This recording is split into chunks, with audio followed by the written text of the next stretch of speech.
दोस्तों, आप किसी भी ब्रांड का कोई सा भी व्हीकल परचेज करें, लेकिन इन चार विकल्प में से कोई ना कोई सा उसमें फ्यूल ऑप्शंस होता है। चाहे वो पेट्रोल हो, डीजल हो, सीएनजी हो या इलेक्ट्रिक हो। तो चार ही तरह के विकल्प करंट में मौजूद है। हालांकि यूरोपियन कंट्रियों में कुछ और भी एडवांस ऑप्शंस आ चुके हैं, जो काफ़ी फ्यूल एफिशिएंट होने के साथ में काफ़ी अच्छा माइलेज भी देते हैं। इसके बारे में आपको किसी नेक्स्ट वीडियो में शेयर करेंगे। लेकिन भारत में जो चार तरह के विकल्प मौजूद हैं, इनमें सबसे ज़्यादा इको फ्रेंडली और सबसे ज़्यादा आप कह सकते हैं पॉकेट फ्रेंडली कौन सा होता है। बेशक आप किसी भी ब्रांड को परचेज करें, लेकिन एक ना एक बार आप इस बारे में अवश्य सोचते होंगे। तो यही सारी इन्फॉर्मेशन आपको फुल डेटा एनालिस्ट के साथ यहाँ पर हम देने जा रहे हैं। तो मस्ट इम्पॉर्टेंट वीडियो है। अगर आप न्यू गाड़ी परचेज करने जा रहे हैं तो आप पूरी वीडियो देखिए, या आपके फ्रेंड्स और रिलेटिव परचेज करने का प्लान बना रहे हैं किसी पेट्रोल गाड़ी को, किसी डीजल गाड़ी को, या फिर उनका विचार है सीएनजी या फिर इलेक्ट्रिक गाड़ी का, लेकिन पूरा कैलकुलेशन वो नहीं जानते हैं कि किस गाड़ी का क्या कैलकुलेशन बैठता है, तो उन्हें ये वीडियो आप शेयर कर दीजिए। देखिए, सबसे पहले हम यहाँ पर बात करेंगे डीजल विकल्प के बारे में, पेट्रोल विकल्प के बारे में, और उसके बाद में जो सेकंड ऑप्शन है सीएनजी और इलेक्ट्रिक, इसके बारे में बात करेंगे। और देखिए, इसका कैलकुलेशन का एक सीधा सिस्टम है। जो भी फ्यूल का रेट करंट में चल रहा है उससे उसकी कॉस्टिंग की जाती है, चाहे पेट्रोल डीजल हो, सीएनजी हो। और इलेक्ट्रिक गाड़ियों की आपकी जो यूनिट उसमें खर्च होती है, कंजम्पशन होता है, उसके आधार पे आप कैलकुलेट कर सकते हैं। अब आप देखिए, अगर आपके पास पेट्रोल गाड़ी है तो अप्रोक्स इस समय जो पड़ रहा है, जो नॉर्मल एवरेज देती हैं गाड़ियां, जो नॉर्मल आती हैं 14-15 किलोमीटर या 18 किलोमीटर, उनका अप्रोक्स पड़ता है 7 से 9 रुपीज़ किलोमीटर। ये कॉस्टिंग आती है, आप आराम से चेक कर सकते हैं।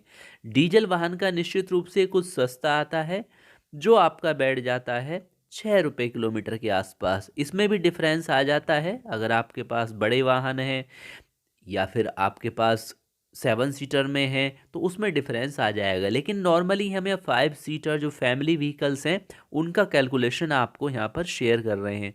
अब आप आ जाइए इलेक्ट्रिक व्हीकल्स की रनिंग कॉस्ट। इसमें रनिंग कॉस्ट आती है इलेक्ट्रिक व्हीकल की बैटरी के साइज पर प्रति यूनिट की कीमत से आंकी जाती है। फर्ज कीजिए, जैसे घर में लगाया जाने वाला 7 किलोवाट का चार्जर होता है नॉर्मली, जो उसमें गाड़ियों में 40 किलोवाट की करीब की बैटरी आती हैं, जो इस समय करंट में अवेलेबल हैं। और इसको अगर आप फुल चार्ज करते हैं तो 6 से 8 घंटे का टाइम लगता है। अगर बैटरी का साइज़ थोड़ा छोटा हो, जैसे कि 36 किलोवाट में आ रही हैं, 24 किलोवाट में, तो टाइम थोड़ा और कम लगेगा। लेकिन यूनिट कैलकुलेशन यही रहने वाला है, आप देख लीजिए। और देखिए, इसमें जो यूनिट आती है, लगभग इस समय जो बिजली की यूनिट चल रही है 7 रुपीज़, कहीं पर 6 आती है, कहीं पर उससे कुछ कम आ रही है। ये स्टेट वाइज डिफरेंस आ जाता है। हम यहाँ मिनिमम एक मान लेते हैं 6 रुपीज़ के आसपास।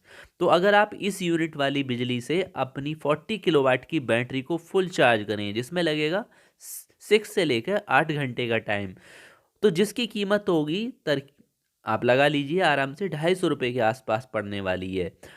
और जो फुल चार्जिंग पर गाड़ी जो अब चलती हैं, जैसे कि हुंडई की कोना आ रही है, या इसके अलावा नेक्सॉन आ रही है 300, या कोना आ जाती है 400, या इसके अलावा जेड एस ई भी आती है, तो इनका जो कॉस्ट आता है वो पड़ता है लगभग 1 रुपये पर किलोमीटर, अगर इलेक्ट्रिक गाड़ियों का देखते हैं। लेकिन बात वही है, आप कहेंगे कि सर ये गाड़ियाँ काफ़ी कॉस्टली होती हैं। बिल्कुल सही बात है। अगर आप कोना लेते हैं तो 25 के आसपास आती है, जेड एस ई बी लेते हैं तो लगभग 23 के या 20 के, वेरिएंट्स वाइज डिफरेंस आता है। इसी तरीके से अगर आप नेक्सॉन भी लेते हो तो 13, 14, 15, 16 लाख तक की आती हैं।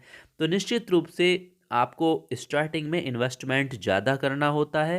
और इनकी जो इस समय वारंटी चल रही है, अप्रॉक्स सभी गाड़ियों की 8 ईयर्स के आसपास चल रही है। उसमें कुछ कंडीशंस होती हैं, तो इतना ये देती हैं आपको। सही है, अगर आप इसे 2-3 साल रन करते हैं और डेली अगर आपका यूज है 100 किलोमीटर के आसपास और आपने कोई ऐसी इलेक्ट्रिक गाड़ी परचेज की है जो 300 किलोमीटर चलती है, तो आप उसका फ़ायदा ले सकते हैं। अब आ जाइए आप दूसरे फ्यूल विकल्प की तरफ। तो दूसरा फ्यूल विकल्प आता है पेट्रोल के बाद में डीजल का, आपको हमने यहाँ पर बता दिया है। तो अब हम बात करेंगे सीएनजी के बारे में। सीएनजी जहाँ पर देखिए बहुत, यहाँ पर देखिए एक क्विक आपको रिव्यू दे देते हैं। जहाँ पर पेट्रोल की गाड़ी का आता है 7 से लेकर 8 आ रहा है इस समय, सीएनजी का आ रहा है 6 किलोमीटर के आसपास, और नहीं, इसका डीजल का आ रहा है 6 किलोमीटर, तो सीएनजी का आएगा लगभग 2.50 से 3 किलोमीटर। इसमें भी डिफरेंस आता है। देखिए अगर इस टाइप की गाड़ी है जो 800 सीसी जैसे ऑल्टो वगैरह आती है, तो उसका माइलेज और ज़्यादा सस्ता पड़ता है। इसके अलावा 1 लीटर वाली आती हैं वैगन आर, तो इनमें कोई ज़्यादा डिफरेंस नहीं आता है 2-4 का, लेकिन ये भी 2.5 रुपये किलोमीटर के आसपास इसका माइलेज पड़ जाता है आपको। इतना खर्चा पड़ता है पर किलोमीटर, तो अप्रोक्स आप 3 के आसपास मान लेते हैं जो सीएनजी गाड़ियों का पड़ता है। तो ये इतना डिफरेंस है करंट में जो भी फ्यूल्स अवेलेबल हैं। तो आप बिल्कुल विचार कर सकते हैं। अब इसमें देखिए कुछ गाड़ियां मार्केट में ऐसी अवेलेबल हैं, आप सोचते हैं कि आप उन्हें पसंद करते हैं, काफ़ी गाड़ियां हैं, लेकिन उनमें सीएनजी के विकल्प नहीं आते हैं, या आप ऐसी गाड़ी परचेज कर चुके हैं जिसमें सीएनजी नहीं है, तो आफ्टर मार्केट इंस्टॉल करा सकते हैं।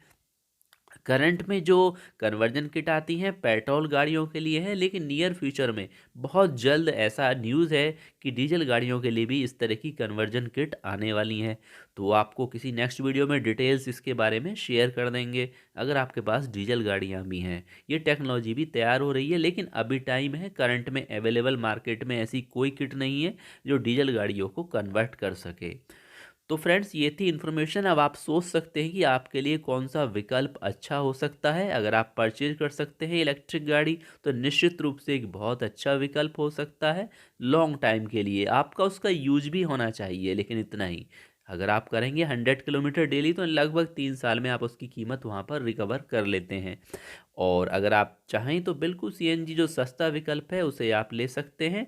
अगर कोई ब्रांड ऐसा भी है जिसमें नहीं है, तो आफ्टर मार्केट इंस्टॉल करा सकते हैं। पेट्रोल की लगभग सभी गाड़ियों में सीएनजी कन्वर्सन किट मिल जाती हैं, और कंपनियां खुद रेकमेंड कर देती हैं कि आपको किस ब्रांड के किस मॉडल में कौन सी किट जो है इंस्टॉल करानी चाहिए।